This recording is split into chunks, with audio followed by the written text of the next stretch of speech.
Hi everyone, in this video நம்ம என்ன பார்க்க போறோம் அப்படினா exercise 4.1ல question number 1 and 2 க்கு solutions பார்க்க போறோம். ஓகேவா? இப்போ question number 1 பாருங்க. sin x equal to 0. நான் இங்க graph of sin x கொடுத்திருக்கேன் உங்களுக்கு. இதுல என்ன கேட்டிருக்காங்க? sin x வேல்யூ எப்பெல்லாம் 0வா இருக்கும் அப்படினு கேட்டிருக்காங்க. sin ஓட ஃபங்க்ஷன் எப்பெல்லாம் 0வா இருக்கும் அப்படினு கிராஃப்ல பாருங்க. இந்த பாயிண்ட்ல 0, பைல 0, 0ல 0 வந்திருக்கு, பைல 0, 2 பைல 0, 3 பைல 0, 4 பைல 0, 5 பைல 0. அதே மாதிரி இந்த பக்கம் பாருங்க minus pi, minus 2 pi, minus 3 pi, minus 4 pi, இப்படியே 0 ஆகிட்டு இருக்கு இல்லையா? அப்போ sin x எப்போல்லாம் 0? sin x equal to 0 implies that sin x equal to sin n pi for all n in n. ஓகேவா? sin எப்போல்லாம் 0 ஆகுது? எப்போல்லாம் பை வேல்யூ வருதோ, pi, 2 pi, 3 pi, 4 pi, 5 pi, இந்த பக்கம் minus pi, minus 2 pi, minus 3 pi, இந்த மாதிரி எல்லா வேல்யூக்கும் sin வந்து 0 ஆகுது. n in n இல்லை, n in z. ஓகேவா? அப்போது ரெண்டு பக்கமும் சைனை கேன்சல் பண்ணிங்க. அப்போ எக்ஸோட வேல்யூ என்னெல்லாம்? n pi for all n in z. But என்ன கண்டிஷன் கொடுத்துட்டாங்க அப்படின்னா எக்ஸை ரெஸ்ட்ரிக்ட் பண்ணிட்டாங்க. மைனஸ் பையிலேருந்து மைனஸ் 10 பையிலேருந்து 10 பை வரைக்கும் உள்ள வேல்யூ தான் அப்படின்னு சொல்லியிருக்காங்க. அப்போ நம்ம என்ன பண்ணிக்கணும்? இங்கே எல்லா இசட்டையும் எடுக்கக்கூடாது. 10ல் இந்த பக்கம் 10, இந்த பக்கம் மைனஸ் 10 இப்படி எடுத்துக்கணும். ஓகேவா? 0 இந்த பக்கம் 10 வரைக்கும் உள்ள வேல்யூ எடுத்துக்கணும், இந்த பக்கம் மைனஸ் 10 வரைக்கும் உள்ள வேல்யூ எடுத்துக்கணும். அப்போ எக்ஸோட சொல்யூஷன் என்னது? n pi where n belongs to plus or minus 1 plus or minus 2 up to plus or minus 10. ஓகேவா? இதுதான் ஃபஸ்ட் சம்முக்கான சொல்யூஷன். நவ் இப்போ செகண்ட் சம் பாருங்கள். செகண்ட் சம்மில் என்ன கொடுத்துருக்காங்க அப்படின்னா sin x எப்போல்லாம் -1 ஆகும்னு பார்த்துட்டு டொமைன் ரெஸ்ட்ரிக்ஷன் கொடுத்துருக்காங்க வழக்கம் போல். அப்போ sin x எப்போல்லாம் -1 வருதுன்னு பாருங்கள். இதோ இந்த பாயிண்டில் வருது பாருங்கள். பைக்கும் 2 பைக்கும் நடுவில், பைக்கும் 2 பைக்கும் நடுவில் இந்த பாயிண்டில் வருது. பைக்கும் 2 பைக்கும் நடுவில்னா அது ரெண்டே ஆட் பண்ணி 2ஆல் டிவைட் பண்ணிடணும். அப்போ இந்த பாயிண்ட் என்னது? Pi plus 2 pi 3 pi, 3 pi by 2. இந்த பாயிண்டில் சைனோட வேல்யூ என்னது? -1. அதே மாதிரி அடுத்து இதை பாருங்கள், இது 3 பை, இது 4 பை, இது ரெண்டுக்கும் நடுவில் உள்ள பாயிண்டில் வருது. அப்போது அது ரெண்டே ஆட் பண்ணால் 3 பை ப்ளஸ் 4 பை. அப்போ ஆட் பண்ணோம் அப்படின்னா 7 பை, 7 பையில் பாதி. ஓகேவா? சிமிலர்லி இந்த பாயிண்ட் என்னது? இது ரெண்டே ஆட் பண்ணோம் அப்படின்னா 11 பை பை 2. அப்புறம் அதே மாதிரி இந்த பக்கம் பாருங்கள், இந்த பக்கம் என்ன பாயிண்ட்லாம் இருக்குது? 0லேயும் மைனஸ் பைலேயும் இருக்குது. இது ரெண்டுக்கும் நடுவில் உள்ள பாயிண்டில் இருக்குது. அப்போது மைனஸ் பை பை 2, அது ரெண்டே ஆட் பண்ணணும், 2ஆல் டிவைட் பண்ணிடணும். அடுத்து -3 -2 ரெண்டே ஆட் பண்ணோம் அப்படின்னா -5 பை பை 2, இது -9 பை பை 2. ஸோ இந்த மாதிரி வேல்யூவில் எல்லாம் சைன் என்ன ஆகிட்டுருக்கு? நெகட்டிவில் வந்துட்டுருக்கு. இப்போ இந்த வேல்யூலாம் பாருங்கள், நியூமரேட்டரில் உள்ள வேல்யூ இது 4க்கு 1 கழிச்சா 3 வருமா? 4லேருந்து 1 கழிச்சா இது, 8லேருந்து 1 கழிச்சா 4 × 2 -1. இதை எப்படி எழுதலாம்? 4 × 1 -1ன்னு எழுதலாமா? இதை எப்படி எழுதலாம்?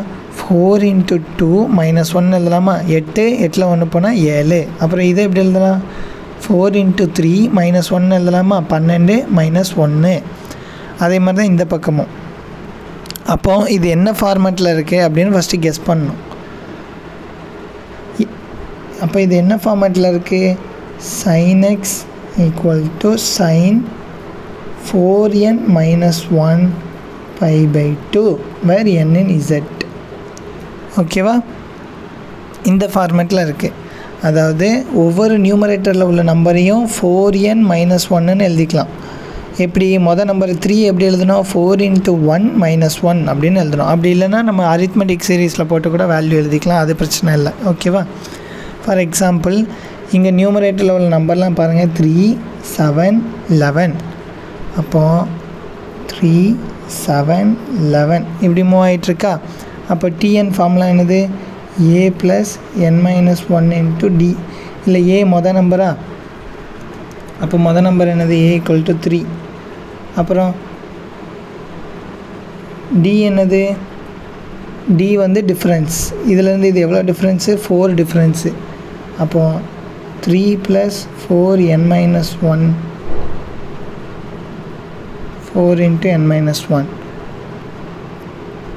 4n + 3 - 4 அப்போ ஆன்சர் என்னது 4n - 1 அப்போது இந்த நம்பர்லாம் என்ன ஃபார்மேட்டில் இருக்குது 4n - 1 ஃபார்மேட்டில் இருக்குது ஓகேவா கூட என்ன வேல்யூ வருது எல்லாத்துலேயும் π/2 π/2ன்னு வருது அப்போது இங்கேயும் நம்ம ஒரு π/2 சேர்த்துருக்கோம் அதனால தான் இந்த இப்படி எழுதியிருக்கோம் வேல்யூ இப்போ சைன் கேன்சல் பண்ணிடுங்க எக்ஸோட ஆன்சர் என்னது எக்ஸோட வேல்யூ = 4n - 1 π/2 இப்போது அவங்க கொடுத்துருக்க ரெஸ்ட்ரிக்ஷன் பாருங்கள் -3πலேருந்து 3πக்குள்ளே உள்ள வேல்யூ என்னன்னு கேட்டிருக்காங்க -3πனா உங்களோட அண்டர்ஸ்டாண்டிங்கான்னு சொல்கிறேன் பையோட வேல்யூ எவ்வளோ 180 பையோட வேல்யூ 180 அப்போது -3 × 180னா எவ்வளோனா 540 அப்போது -540 அப்போது இந்த வேல்யூ என்னது -540 இந்த வேல்யூ 540 இதுக்குள்ளே உள்ள வேல்யூவை மட்டும் எடுத்து எழுதணும் அப்போ எண்ணுக்கு ஒவ்வொரு வேல்யூவாக சப்ஸ்டியூட் பண்ணி பாருங்கள் n =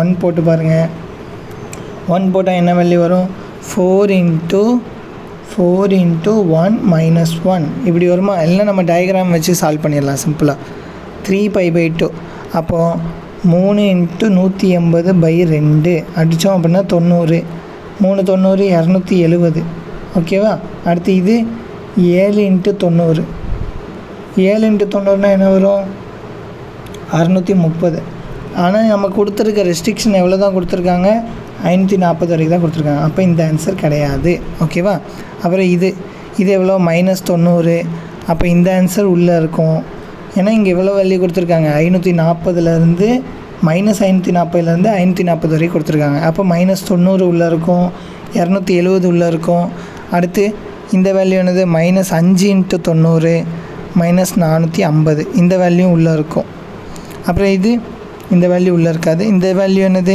-9 × 90 -810 இந்த வேல்யூ உள்ளே இருக்காது அப்போ உள்ளே இருக்க வேல்யூ என்னெல்லாம் -90 270 450 ஓகேவா அப்போது வேல்யூ சப்ஸ்டியூட் பண்ணுங்கள் என்னுக்கு என்ன வேல்யூலாம் போடணும் என்னுக்கு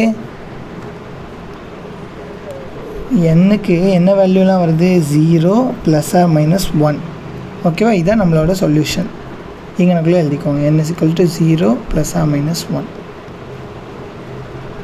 ஓகே செகண்ட் சம் பாருங்கள் செகண்ட் சம் என்ன அப்படின்னா y = sin 7xன்னு இருக்கா இதுக்கு என்னெல்லாம் கண்டுபிடிக்கணும் பீரியடும் ஆம்ப்ளிடியூடும் கண்டுபிடிக்கணும் அப்போது y = a sin αx இந்த ஃபார்மேட்டில் இருக்குது அப்படின்னா